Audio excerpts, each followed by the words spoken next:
Olá, começa mais um Conversa Criminal Podcast. Sou Augusto Rodrigues, advogado criminalista. Eu sou o Caio Domingues, advogado criminalista e professor do CEI Acadêmico. Eu sou Gabriel Gasca, advogado criminalista e mestrando em Ciências Criminais pela PUC-RS. Hoje viemos aqui para conversar sobre a advocacia nos tribunais superiores. Vamos tratar ali de alguns aspectos como a formação da jurisprudência, problema da admissibilidade e mais alguns pontos muito relevantes na advocacia criminal. Então confira mais esse episódio do Conversa Criminal Podcast.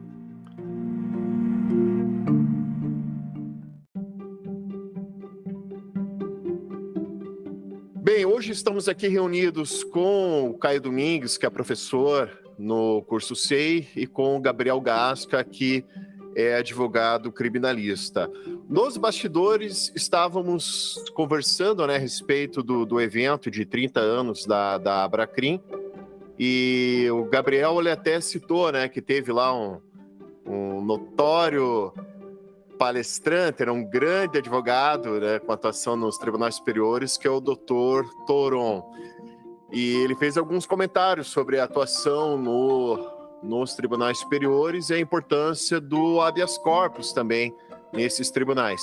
E aí, Gabriel, você pode compartilhar com os nossos ouvintes como foi essa palestra, lições importantes ali que você acha interessante compartilhar com os ouvintes? Bom dia a todos, boa tarde, boa noite. É um prazer estar aqui no Conversa Criminal, junto com o Augusto, junto com o Caio. Sou grande fã do trabalho do Caio. Bom, o professor Toron, como intitulado Rei do Habeas, uma das questões que ele nos lançou, a provocação lá, todos os advogados criminalistas que lá estavam no EBAC, foi a proposta dele, que já não é de hoje, inclusive, de extinção dos recursos extraordinários, ou seja, extinção do recurso especial, extinção do recurso extraordinário e sua substituição pelo habeas corpus. Então, na visão do professor Toron, nós não falaríamos mais em ofensa à lei federal, em ofensa à Constituição, e sim baseado único e exclusivamente no constrangimento ilegal. Essa é a proposta do professor Alberto Zacarias Toron, como defensor do habeas corpus que ele é. E, principalmente, um dos argumentos que ele nos levantou e nos instigou lá na sua palestra foi em razão da jurisprudência defensiva. Então, várias e várias vezes o recurso especial, o recurso extraordinário é barrado na origem, é interposto o agravo em recurso especial, em agravo, recurso extraordinário, e novamente a jurisprudência defensiva encontra óbice nos tribunais superiores para o conhecimento da questão. E não vemos isso na relação ao habeas corpus, pelo menos a jurisprudência desse momento, que é no sentido de que mesmo que não se conheça do habeas, é possível a sua concessão de ofício. O que nós vemos muito na prática é exatamente isso. O pano de fundo do habeas corpus sendo ao menos analisado e os recursos especial e recurso extraordinário encontrando óbice nas súmula 7, 283 do STF, algo nesse sentido. Então essa foi uma das lições que o professor Toron nos passou lá no EBAC. Bom, gente, bom dia, boa tarde, boa noite a todos que estão ouvindo o nosso podcast aqui do Conversa Criminal. Eu sou fã também do habeas corpus e compartilho da mesma ideia do professor Toron, e também a gente estava conversando aqui nos bastidores que muito da jurisprudência está sendo criada por meio, juntamente dos habeas corpus, e não dos recursos extraordinários. E é interessante esse tema, é muito interessante o que o Gabriel falou. Até para fins de se envolve, por exemplo, um cliente preso. Imaginem a hipótese de que vem uma condenação em segundo grau, o seu cliente está preso preventivamente, e você tem uma questão urgente ali para tratar, por exemplo, uma busca pessoal ilegal, algo nesse sentido, um tráfico privilegiado que foi afastado.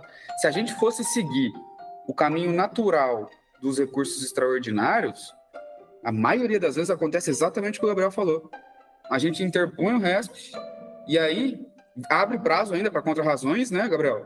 Abre o prazo para contrarrazões e aí vem o juízo de admissibilidade do presidente ou vice-presidente do TJ de origem ali. A jurisprudência defensiva está tão gigantesca que hoje pouquíssimos RESPs já sobem, Geralmente eles são inadmitidos Aí a gente tem que fazer o agravo em recurso especial para subir para o STJ, passar por um outro juízo, que é da presidente do STJ. Geralmente, perdemos de novo, e aí temos que fazer um agravo regimental e um agravo em recurso especial para, enfim, cair com algum ministro relator. Nesse meio tempo, se o seu cliente está preso, já passou um ano e meio, e eu estou sendo otimista aqui. Agora, vejam se você impetra um habeas corpus substitutivo de RESP nesse caso. Você impetra direto no STJ, para julgar o pedido liminar, sequer abre vista para o Ministério Público Federal, e às vezes você já resolve, por exemplo, a questão da liberdade do teu cliente ali imediatamente. Talvez fazendo um HC liminarmente pedindo a revogação da preventiva e no mérito a aplicação do tráfico privilegiado ou a aplicação de alguma nulidade ali.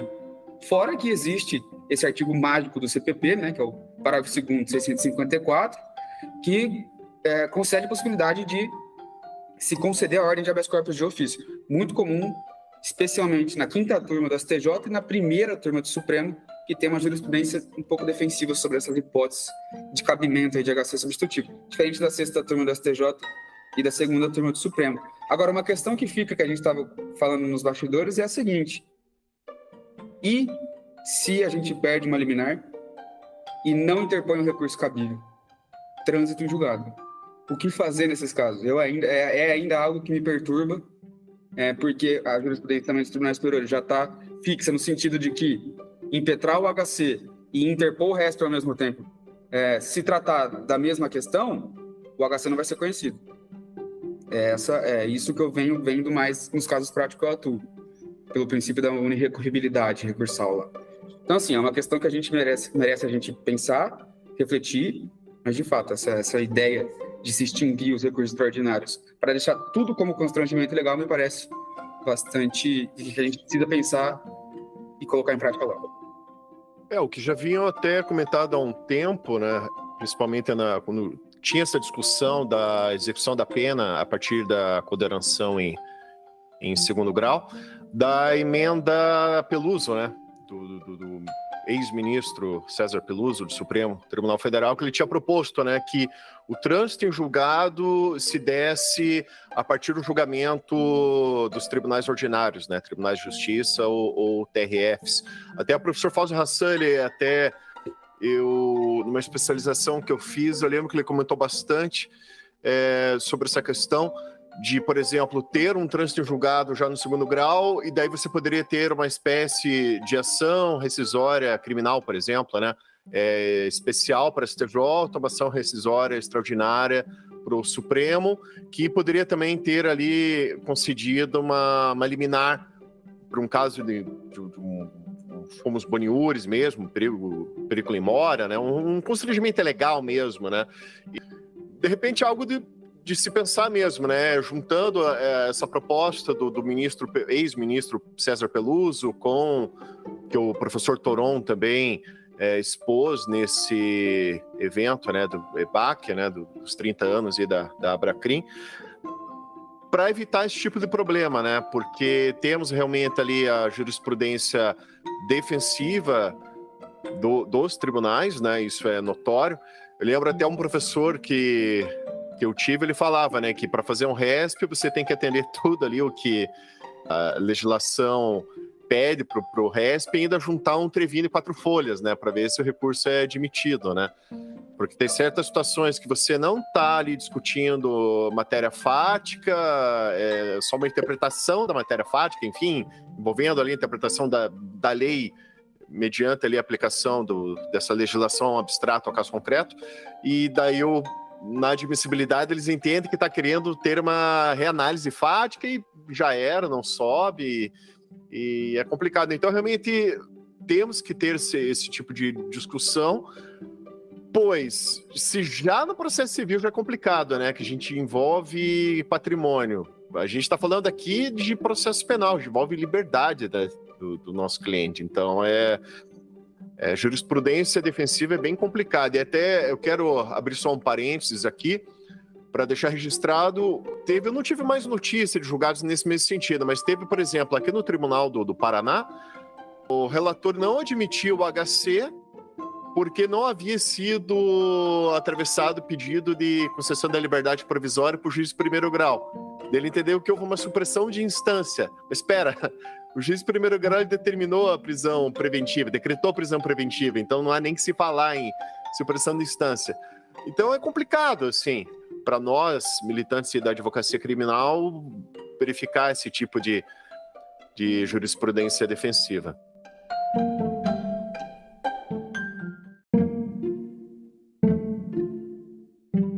Augusto, pegando no que você falou, interessantíssima essa discussão, porque recentemente o professor Auri Lopes Júnior postou isso no Instagram dele e aconteceu comigo uma semana depois.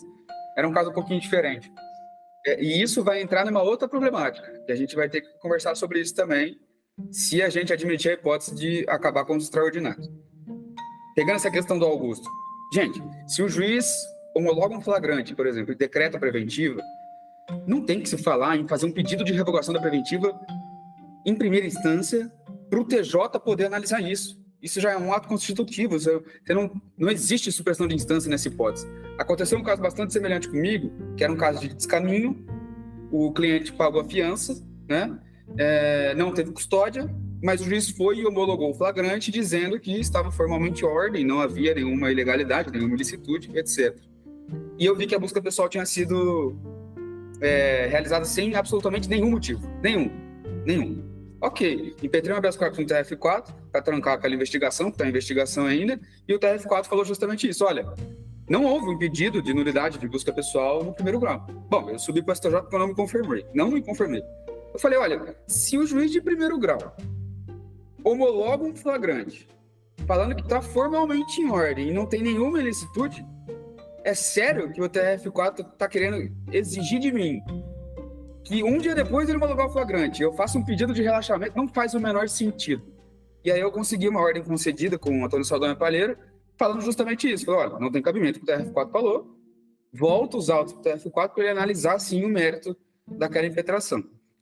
Então, não há que se falar em supressão de instância nessas hipóteses, nem nessa que eu falei, nem a que o Augusto falou de precisar fazer um pedido de revogação da preventiva. Aqui entra um problema que a gente precisa discutir. Primeiro e segundo grau não seguem orientações pacíficas dos tribunais superiores. Não seguem. É por isso que a gente que está na prática, a gente não consegue entender, eu não consigo, estou falando por vocês porque eu acho que vocês pensam assim, não consigo entender como uma pessoa é a favor de uma prisão depois de julgar esgotado os recursos de segundo grau. Porque as coisas só funcionam no STJ e no STF. Então quem fala isso para mim não conhece como é que funciona a justiça criminal hoje no Brasil. Entendeu? Enfim, vou passar a bola pro Gabriel. Eu fico bravo falando dessas coisas. Não, eu só desculpa te cortar, Gabriel, mas só um adendo aqui, gente. Eu só comentei essa questão da emenda Peluso só por essa discussão, no sentido que o Gabriel trouxe, né, do professor Toron falando de acabar com os recursos extraordinários, né?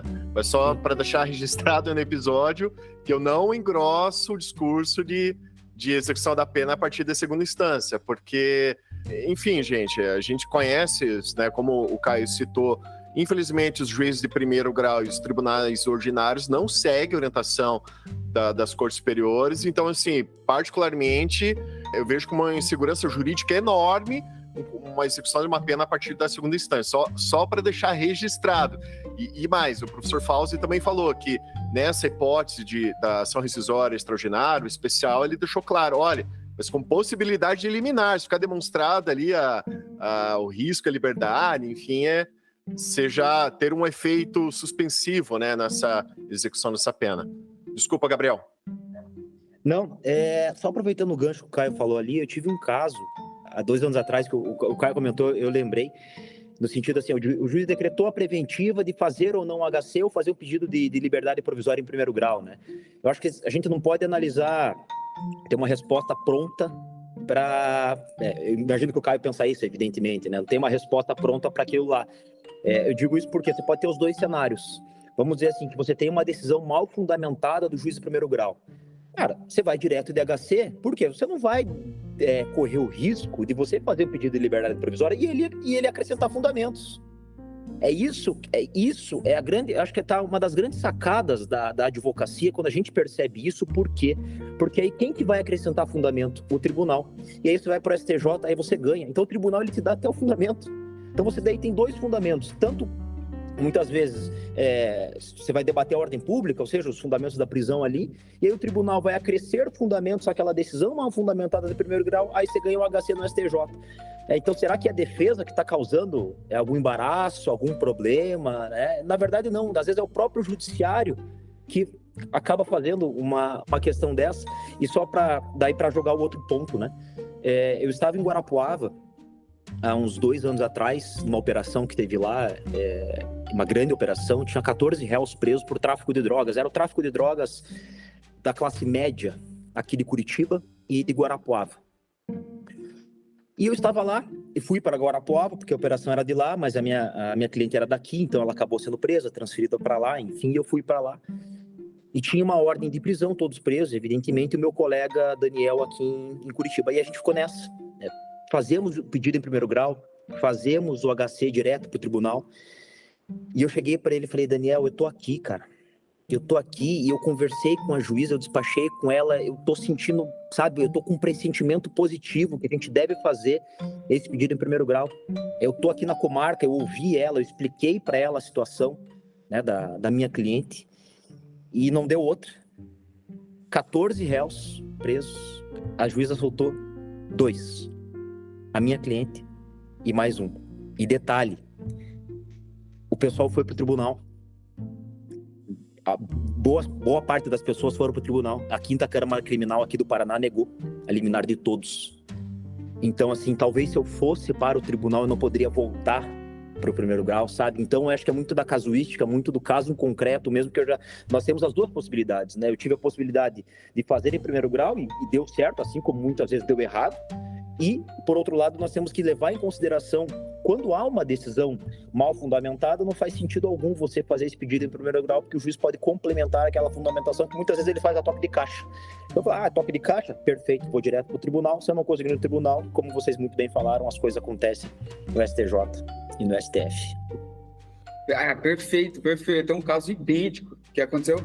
Gente, por que o tribunal não pode agregar fundamentação? Porque isso seria reformar simpégios, tá? Em sede de habeas corpus, o TJ ele não pode suprir vício de fundamentação, ele não pode agregar, ele não pode tentar justificar uma coisa que o juiz de primeiro grau não justificou.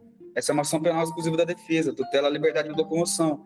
Esse é o princípio, isso aqui é consolidado, eu acho que reformar sem impede, né? Habeas corpus tem pelo menos uns 20, 25 anos que isso aqui é tranquilo. Aconteceu exatamente isso.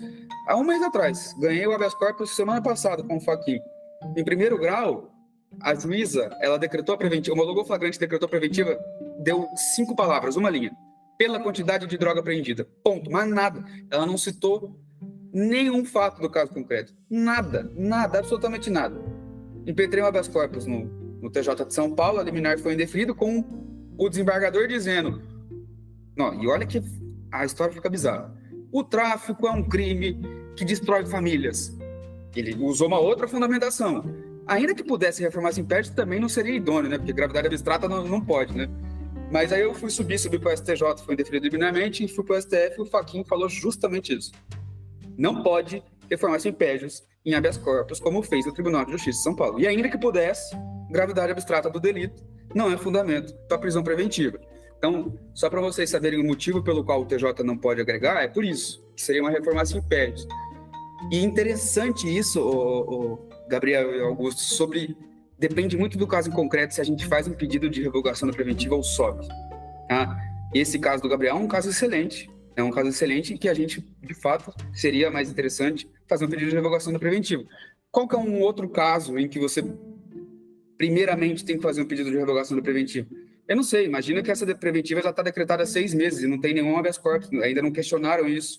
Ninguém subiu habeas corpus, você foi contratado agora. Me parece um pouco mais prudente fazer um pedido de revogação da preventiva antes. Ou algum documento novo, sabe? Algum fato novo que aconteceu. Eu não sei, vamos supor que a sua cliente ela é gestante e ela está presa e ninguém alegou isso. Ou é mãe de um filho menor de 12 anos. Pô, junta a certidão de nascimento dos filhos, faz um pedido de revogação da preventiva em primeiro grau e, alternativamente, uma conversão em prisão domiciliar para depois subir para o TJ. Porque é uma coisa que é regra em todos os habeas corpus. A prova tem que ser pré-constituída, não se esqueçam disso.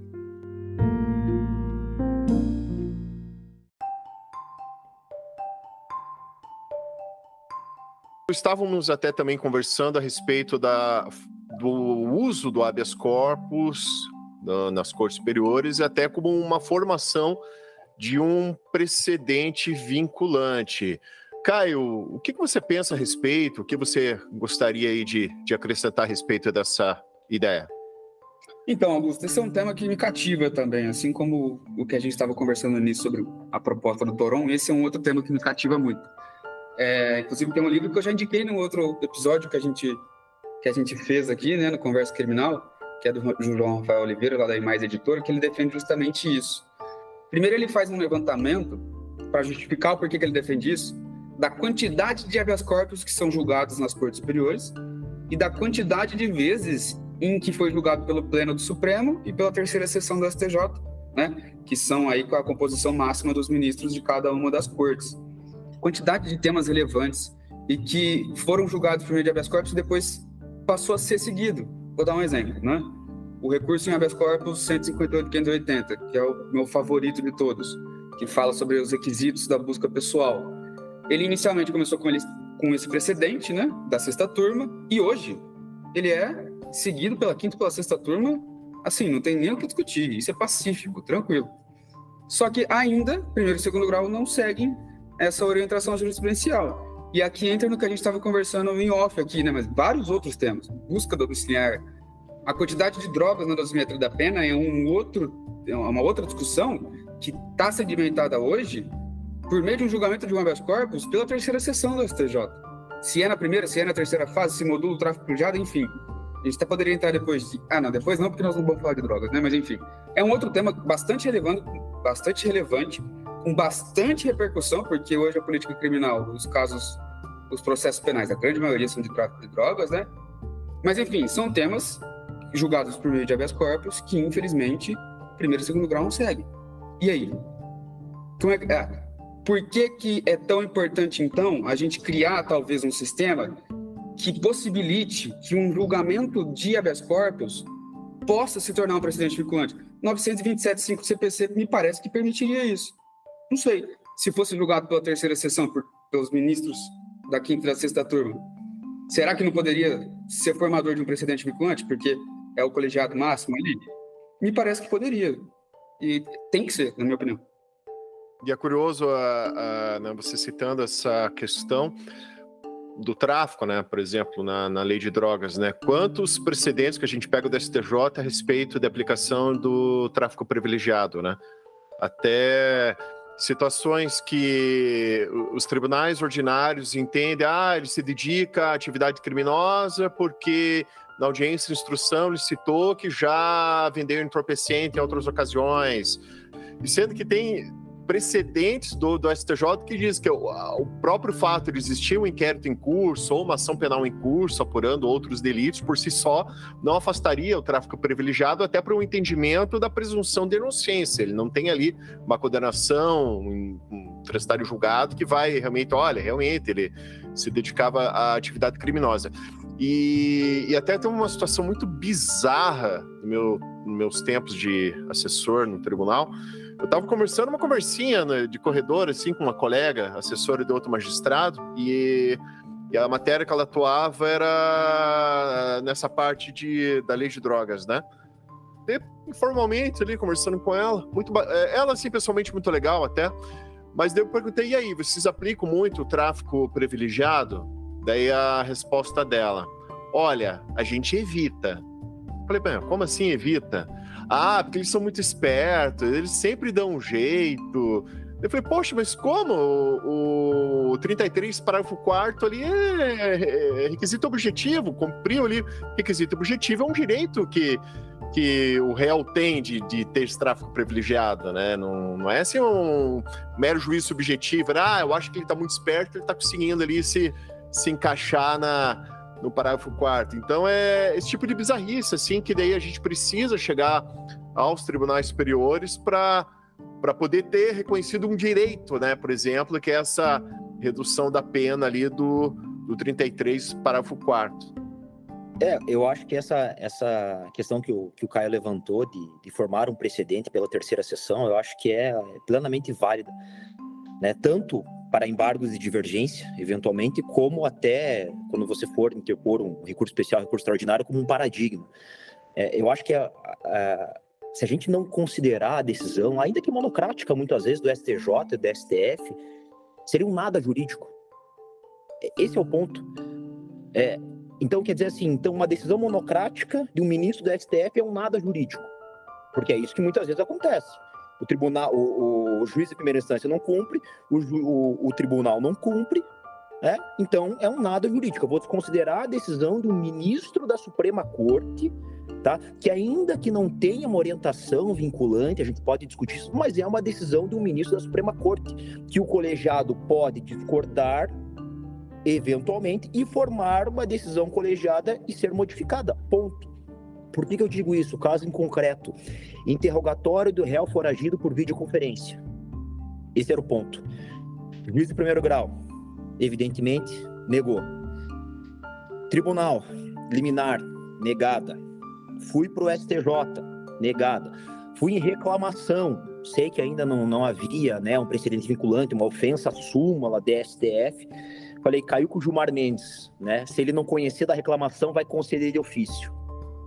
Mesmo citando o precedente do Fachin, enfim, não deu. Agravo regimental, também não na reclamação. Daí, voltei fui sustentar no tribunal o mérito do HC e falei justamente isso. Eu falei, é uma decisão do ministro Fachin e é a decisão mais atualizada que nós temos hoje. Era até então a época, né? Então, assim, é uma decisão da Suprema Corte e ela é uma decisão que deve ser vincular, por meio do 927 lá do CPC, os tribunais a uniformizar a sua jurisprudência, ponto. E, evidentemente, o tribunal negou. 2 horas depois era audiência de instrução. Fiz o requerimento oral para juiz em audiência. Falei, excelência, sei que vossa excelência já decidiu, sei que não existe pedido de reconsideração, mas aqui a defesa gostaria de externar outros argumentos, outras decisões, pacto de, enfim, legislações até internacionais para ela. E ela concedeu. Ela abriu vista para a promotora disse, desde que ele junte o comprovante de endereço dele. Daí eu liguei para o cliente, né? Eu falei assim, olha, ou é isso, ou você fala teu endereço junto um comprovante, você mora com a sua família, enfim, ou é revelia. Como é que você quer fazer? Ele, doutor, revelia, eu sei como que é. Eu falei, então, você sabe como é que é. Ele falou, não, então tá. Então eu vou juntar um comprovante de endereço e vai ser o vídeo. Aí juntamos o comprovante de audiência na hora, 2 segundos depois a promotora deu um Google. Não, o endereço realmente existe. E aí ouvimos ele por videoconferência, né? Para tudo essa volta para chegar no seguinte sentido, nós não podemos desconsiderar uma decisão da Suprema Corte. Ainda que o colegiado possa eventualmente lá na frente discordar, mas até então nós temos uma decisão vigente dos tribunais superiores. Ponto. Esse é o ponto. Que são reiteradamente desrespeitadas em todos os temas que a gente mencionou aqui. Todos.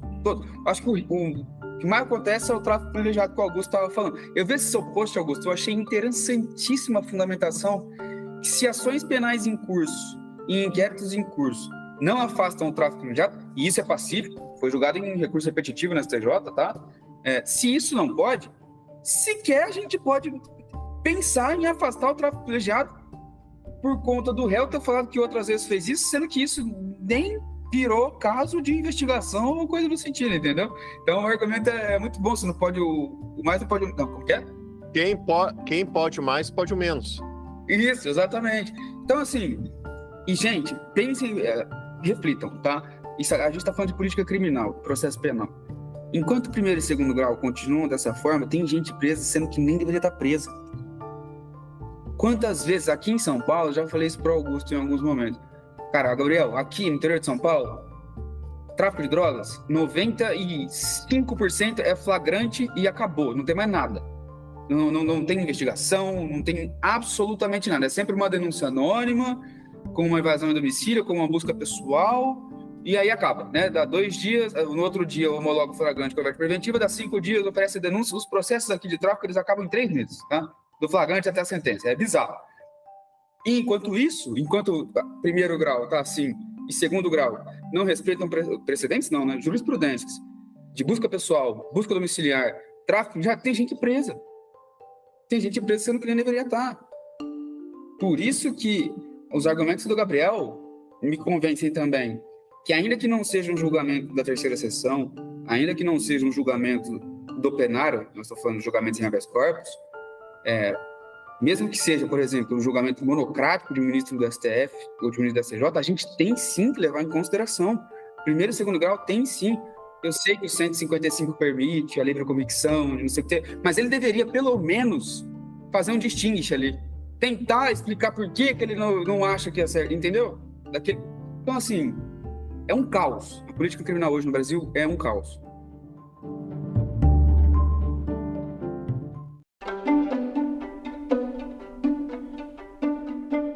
Acho que até foi o Gabriel que citou o 926 do CPC, né, Gabriel? Foi você que citou, né? E eu acho que é bem importante a gente ler aqui para os nossos ouvintes, né? Que os tribunais devem uniformizar a sua jurisprudência e mantê-la estável, íntegra e coerente. Eu lembro até, eu tinha um colega, né? E a gente até brincava, né? Que aqui no Tribunal do Paraná, na própria Câmara, os julgados, às vezes o próprio relator fazia julgamentos com posições completamente contrárias a outros julgados dele e tal. Da gente sempre brincava, novo CPC, né? Tem que ser um julgado uniforme, jurisprudência uniforme, coerente. Mas, enfim, só estou dizendo isso que o CPC, né, como sabemos, ele é aplicável subsidiariamente ao processo penal. Então, a jurisprudência no processo penal também tem que ser uniforme, coerente. Temos que ter essa segurança jurídica, afinal, estamos falando aí da liberdade, né, que é um dos nossos maiores direitos, junto com o direito à vida. E temos uma situação em que juízes de primeiro grau, tribunais ordinários não seguem orientações de tribunais superiores. E é aquilo que eu sempre gosto de ressaltar. A partir do momento que se tem um judiciário de primeiro e segundo grau que não observa entendimento de tribunais superiores, quem está sendo prejudicado com isso? Essa pergunta que eu deixo. Qual parcela da sociedade que está sendo prejudicada por isso? Porque aquele cidadão que tem condições de ter ali uma boa assessoria jurídica, né, um bom advogado que consiga chegar nesses tribunais superiores, ele pode ter esse seu direito garantido lá. Mas é aquele cidadão que não tem essa condição de chegar a um STJ, a um Supremo Tribunal Federal. Então, assim, eu penso que você tem toda essa situação de insegurança jurídica, você acaba também gerando um dano social, porque você tem uma aplicação da lei federal, uma interpretação da lei federal, uma aplicação da Constituição de formas diversas, a depender de quem consegue ou não chegar a um tribunal superior.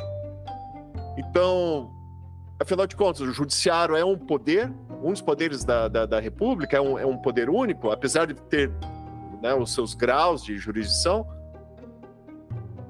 Então esse já é um questionamento que fica. É um poder judiciário só? Porque, afinal de contas, temos ali as cortes superiores para fazer a interpretação ou da lei federal, da Constituição, de forma a uniformizar toda a aplicação da lei e da Constituição para as demais instâncias do Poder Judiciário. E isso não é feito, a gente vê na prática, não é feito. Situações assim de relatos da gente ouvir de magistrados que não aplicam e discordam da STJ. Se for o caso, a parte que recorra para o STJ, porque eu não concordo com a STJ. Poxa, qual que é a vocação dessa pessoa para uma carreira pública, né? Será que é só uma questão assim de uma convicção pessoal, uma vaidade? Se o STJ entende que a interpretação de tal dispositivo é dessa forma, mas eu entendo que não é, portanto eu não aplico. Poxa, desculpa, mas eu acho que a pessoa está na carreira errada. É um ordenamento jurídico. Existe toda essa estrutura para se ter ali uma segurança jurídica, uma adequada aplicação da lei e da Constituição. E assim, a gente não está nem falando que STJ e STF são perfeitos, que eles mesmos sempre seguem a própria jurisprudência. Não, tem muita coisa que precisa ser melhorada também. A NPP na primeira turma do Supremo é para processo em curso até a denúncia. Segunda turma até o trânsito julgado. Então, depende, precisa ter sorte. Se cair na primeira turma, às vezes você ganha, se cair na segunda, você perde. Então, a gente não está falando que lá é perfeito, tem os seus problemas. A gente está falando que, infelizmente, a maioria das vezes é só lá que parece que o processo penal é respeitado, parece que a Constituição é respeitada. Pegando isso aí que você falou, Augusto, tem um voto que eu amo, que é no RHC 126-272, é um caso de um furto de R$4. Chegou no STJ. E o Sebastião, ele faz exatamente os questionamentos que o Augusto acabou de fazer, o Sebastião Reis. Ele fala, gente, primeiro, como é que é possível que isso aqui chegou aqui? Como é que é possível a gente, no STJ, em uma sessão, uma corte que uniformiza leis federais, com o tanto de trabalho que tem, ter que resolver uma situação se a gente aplica ou não insignificância no caso de R$4. Ele até chega a passar os números do número de HCs que são impetrados. Semana passada ele disse, em um dos votos dele, que desde 2018 foram mais de 600 mil. Façam a conta. Mais de 600 mil nos últimos 5 anos. E aí ele fala o que o Augusto falou. É o quê? O que está precisando em primeiro e segundo grau? É vaidade? O que está levando eles? E só um detalhe, né? Furto de R$4. Eu desconfio que só a impressão ali da denúncia já deve ser mais que R$4. Só o custo ali que o Ministério Público teve só de imprimir ali a peça já deu mais que R$4. O tanto que é contraproducente. E olha só, gente, a sorte desse cara. Ele estava representado pela defensoria. Tá? Alguns estados, por exemplo, aqui em São Paulo, tem muito defensor, acho que deve ser o estado que mais tem defensor, mas mesmo assim, proporcionalmente, cara, a maioria das vezes, as pessoas que não têm dinheiro não é representado pela defensoria pública. É representado por advogados dativos, que a gente fala, né? Sem desmerecer, obviamente, mas muitos no início de carreira, muitos que não dominam a jurisprudência dos tribunais superiores, ganham muito pouco. Acho que eu não sei se eu já cheguei a conversar com o Augusto sobre isso, mas cada processo aqui que a gente atua criminal, do início ao trânsito em julgado, é R$300, R$350. É uma coisa absurda, assim, sabe? Então, esse cara teve sorte. O defensor público, ele se resignou até o final, sabe? Até o Superior Tribunal de Justiça. É um colapso. Para mim, o nosso sistema de justiça criminal hoje no Brasil, ele está entrando em colapso. E eu não sei qual que é a solução. Eu não sei qual é a solução, sinceramente. É triste, mas a gente tem que continuar lutando, né?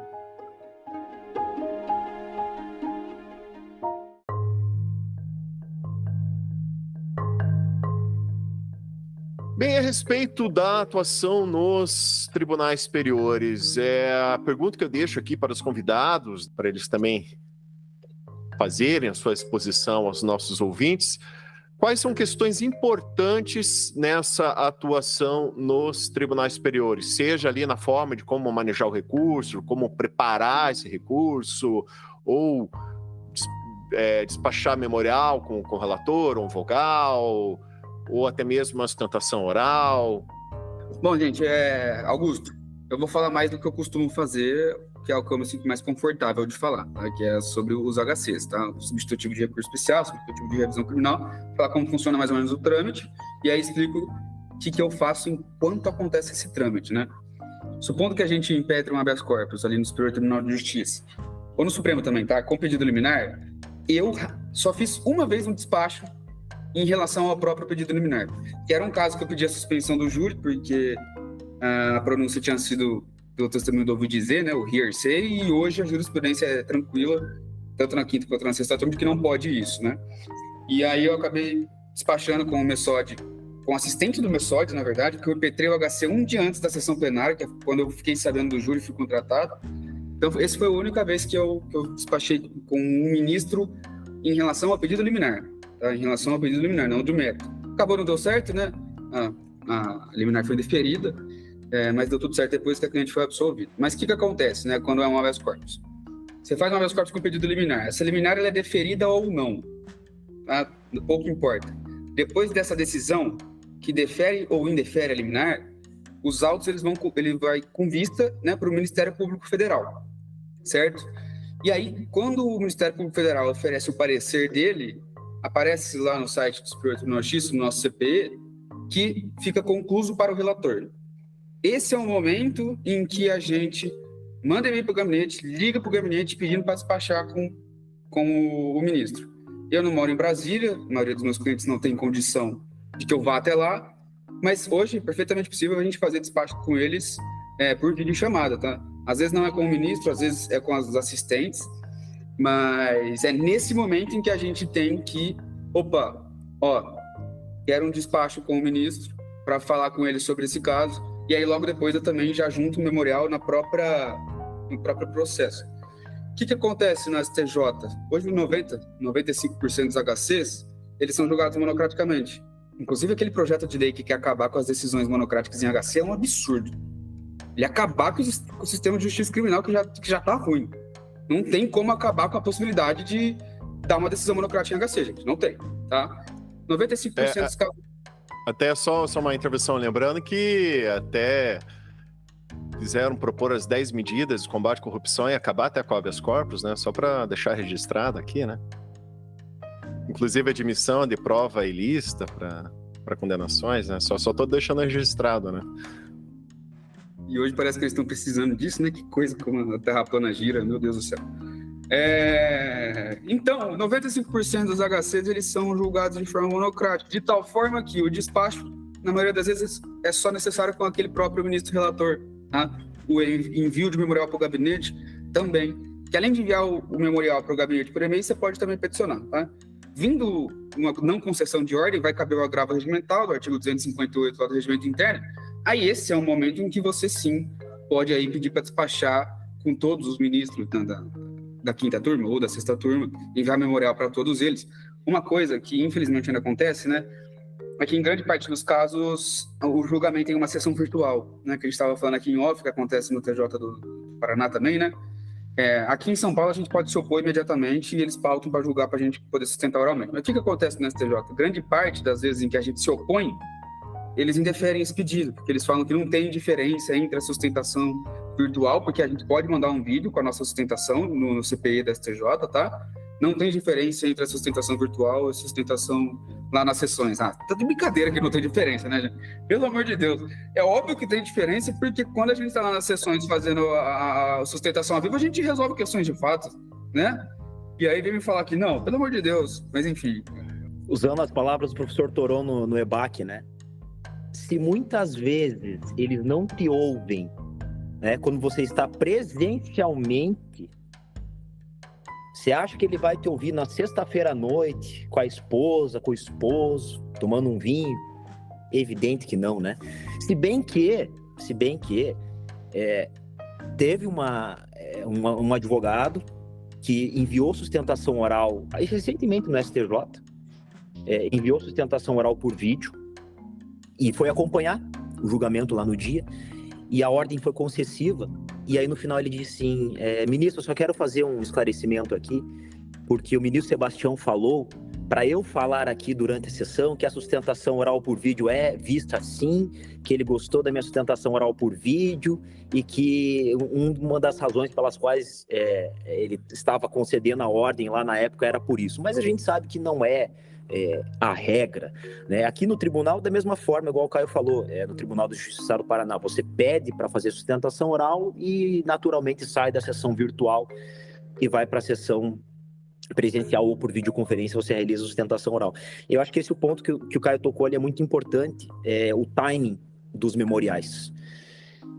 Eu estou de acordo com o Caio, aqui no escritório, em Curitiba, a gente também faz dessa forma. Quando está concluso para o relator, após a oferta do parecer pelo MPF, envia e-mail ao gabinete, solicita, além de enviar memoriais desse próprio e-mail, eu já solicito a realização de uma audiência com o ministro ou com a chefia de gabinete, normalmente é a chefia de gabinete, para despachar a respeito daquele caso, para daí sim, o ministro ou pode conceder a ordem monocraticamente ou eventualmente colocar esse HC para pauta. Aí, se evidente colocar dessa forma, aí despacha com os demais ministros, mesmo antes do agravo regimental, porque daí vai ser julgado na turma. Mas eu acho que a advocacia criminal é isso, né? Muitas vezes nós não temos condições de ir até Brasília, mas vale esse esforço, com certeza vale esse esforço para demonstrar do porquê que o nosso caso tem uma peculiaridade diferente, porquê que o nosso caso é diferente. Claro que muitas vezes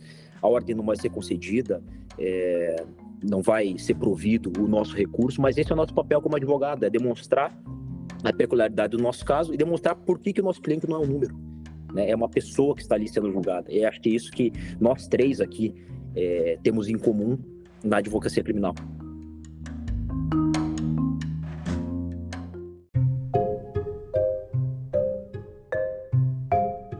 E a respeito da importância da sustentação oral, nós três aqui temos um posicionamento a respeito da sustentação presencial. Claro que também tem a possibilidade da sustentação virtual, mas pensamos que a sustentação presencial ela tem um impacto maior.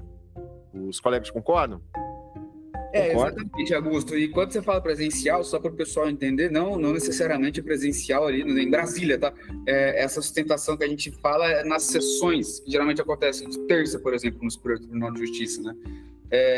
Essa sustentação pode ser por telepresencial, né? Ou lá em Brasília, que a gente fala que é aquela na sessão, que a gente pode resolver questões de fato. Pegando o que o Gabriel falou na última resposta e trazendo um caso interessante para vocês, que aconteceu recentemente na sexta turma, né? Um advogado pediu a sustentação oral, foi incluído em pauta para julgamento da sexta turma, e aí ele fez a sustentação oral, depois o relator, o ministro Antônio Saldanha Palheiro, estava proferindo o voto dele pela condenação do paciente, naquele caso, pelo crime de roubo, dizendo que aquele paciente tinha sido reconhecido na audiência de instrução. E aí, quando o relator, Antônio Saldanha Palheiro, terminou o voto, o advogado pediu uma questão de ordem e disse para o relator Antônio Saldanha Palheiro, falou: excelência, aconteceu algum equívoco aqui, porque eu não conheço meu cliente, eu sou advogado ativo, eu nunca vi ele na minha vida, ele foi revel, então é impossível que tenha ocorrido um reconhecimento na audiência de instrução. Então, provavelmente ali o relator Antônio Saldanha Palheiro acabou se confundindo um pouquinho, pediu vista, na outra semana o paciente ele foi absolvido porque de fato não tinha nenhuma prova para condenar, tampouco esse reconhecimento, porque ele era revel. Daí a importância da gente estar falando aqui de sustentar nas sessões, muito diferente do que acontece sustentar virtualmente naquela sessão virtual ali. Por quê? Porque a gente pode resolver questões de fatos na hora, explicar essas situações que podem ser contraditórias na hora, entendeu? E sustentação oral, né? Vamos lá. Uma das questões que eu acho muito importante é o trabalho prévio dos memoriais. Claro que a sustentação oral ela é muito importante. Eu acho que ela é a cereja do bolo, mas antes vem os memoriais, que é de fato onde o teu recurso será analisado, mas o exemplo do Caio não é exceção. Tem vários casos que acontecem, isso mesmo, uma sustentação oral pode sim mudar o jogo. E o que eu sempre digo, né? Conheça o seu interlocutor. Saiba quem que vai julgar o teu processo, se é o ministro Sebastião, se é o ministro Antônio Saldanha, se é o ministro Ribeiro Dantas. Por que isso é muito importante? Porque eu gosto de usar essa expressão, você constrange epistemicamente o julgador. O que eu quero dizer com isso? Vamos supor que o ministro Sebastião, o ministro Ribeiro Dantas tenham uma decisão que lhe é favorável, que ele já tem aquele posicionamento firmado. Na sustentação oral, é muito válido você externar isso ao colegiado. Vossa Excelência, ministro, já decidiu desta mesma forma, no caso exatamente o mesmo, assim. Então, isso constrange muitas vezes, e constrangimento não é um constrangimento ali, é um constrangimento, como eu digo, legal e epistêmico, justamente porque é a mesma decisão, é o mesmo, a ratio decidendi, digamos assim. Então, a importância da sustentação oral, evidentemente, claro, ela não vai ser lida, ela tem que ser espontânea, ela tem que ser... Eu gosto muito de treinar a sustentação oral, principalmente por causa do tempo, né? Organizar a minha fala, eu levo sempre um roteiro para falar de apresentação. A apresentação ela serve muitas vezes para você acalmar os ânimos.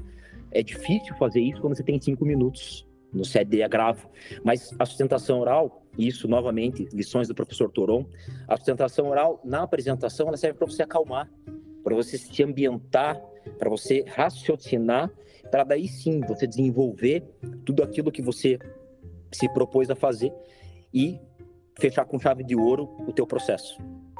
Fundamental, para a gente finalizar, fundamental o que o Gabriel falou. Porque antes da gente impetrar o habeas corpus, interpor o recurso especial, o recurso extraordinário, a gente, na maioria das vezes, né, a gente não sabe com quem vai cair.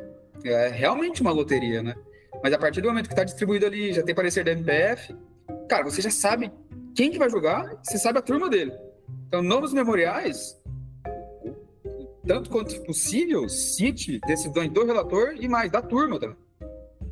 Isso é a vantagem, e é por isso que é tão importante o memorial e a sustentação oral. Esse constrangimento epistêmico aí que o Gabriel falou é justamente por isso. Isso é teoria dos jogos, gente.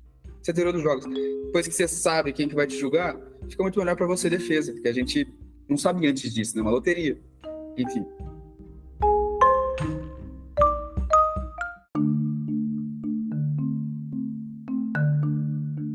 Então, esse foi mais um Conversa Criminal Podcast. Quero que agradecer a presença do professor Caio Domingues, do professor Gabriel Gasca pela presença.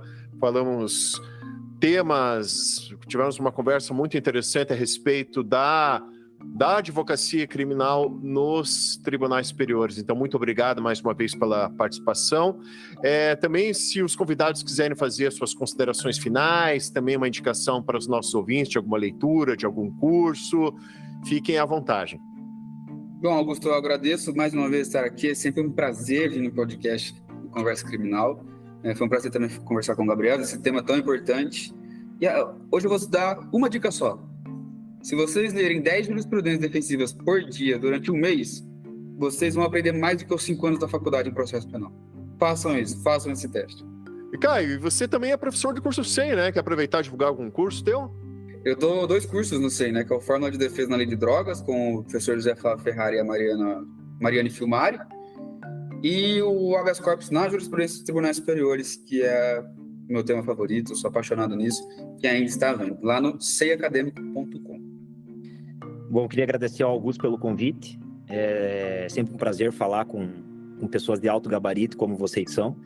O Caio também, aprendi muito e venho aprendendo muito com relação às teses de habeas corpus. Eu acho que é importante trazer isso à discussão, fomentar o debate, fomentar novas ideias, principalmente sair da caixa, pensar diferente, né? Então, é isso que esse podcast, eu acho que proporciona para todos nós, né? A gente é um eterno aprendiz e eu aqui saio mais uma vez muito feliz de ter participado desse encontro, dessa conversa com vocês. Um abraço para todo mundo. Gabriel, você quer fazer a indicação de algum livro, material? Fica à vontade. Tem o livro da habeas corpus, né? Eu acho que esse livro da habeas corpus do professor Alberto Zacarias Toron é um grande livro. Eu acho que o professor Toron hoje, não é à toa que é intitulado o Rei do Habeas. E eu acho que vou na mesma linha do Caio. Eu acho que as jurisprudências, os precedentes, os paradigmas, seja como nós quisermos denominar as decisões dos tribunais superiores, elas nos fornecem muitos argumentos para tudo, né? Nós vemos cada vez mais votos mais elaborados pelos ministros, citando doutrinas muito importantes, e eu acho que ali nós aprendemos e muito, nós aperfeiçoamos a nossa advocacia. Legal. Agradeço mais uma vez a presença dos convidados, agradeço principalmente a você, ouvinte, que nos acompanhou nesse momento. Todas essas indicações vão constar na descrição desse episódio.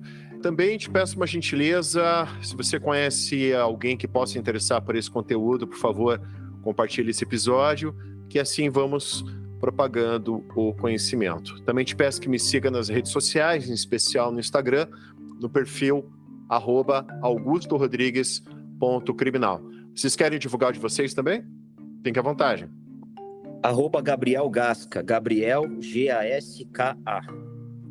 O meu é Descriminalize. Inclusive, a gente podia fazer um episódio um dia sobre isso para eu explicar o nome do meu perfil, né? Porque é curioso. Então já está aqui, já programado o próximo, hein? Só acertar a data e horário. Isso foi mais um Conversa Criminal Podcast e até a próxima. Um grande abraço a todos.